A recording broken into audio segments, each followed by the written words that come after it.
Peggy 16.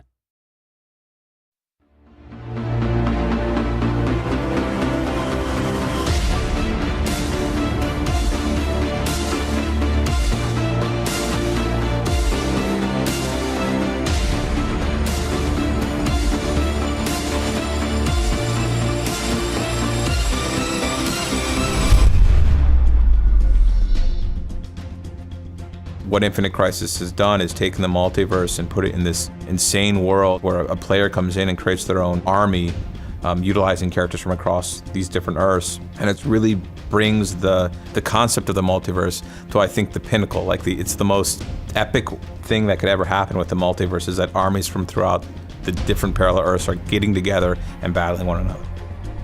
The technology in games has now reached a point where it can provide a very visceral, immersive experience for someone that's into this kind of content, and allowing you to almost feel like you're a superhero in the game itself. I think it was a huge jump for the medium, and I think that's why people gravitate towards it.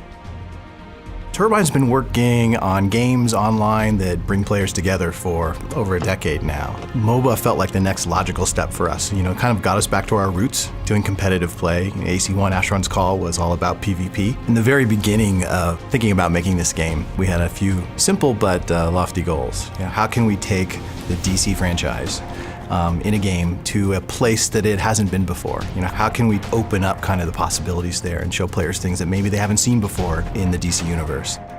The DC universe is great for this game because it really puts no limits on what we can or can't do. You know, in other established sort of stories, there are sort of rules that you don't want to break for the characters. The good guys and bad guys don't mix.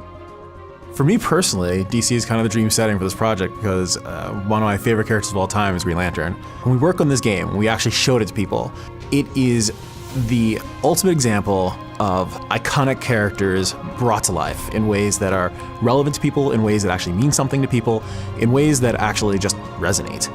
It really gets down to the heart of competitive play. We've been able to hone our engine and everything surrounding it to get to the point where responsiveness is really, really crisp. Players are able to compete at a high level of skill.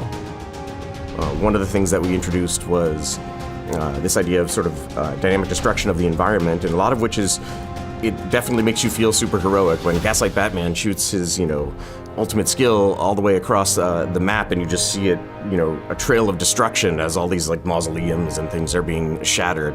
On top of that, there are these catastrophic events that can actually dramatically affect the outcome.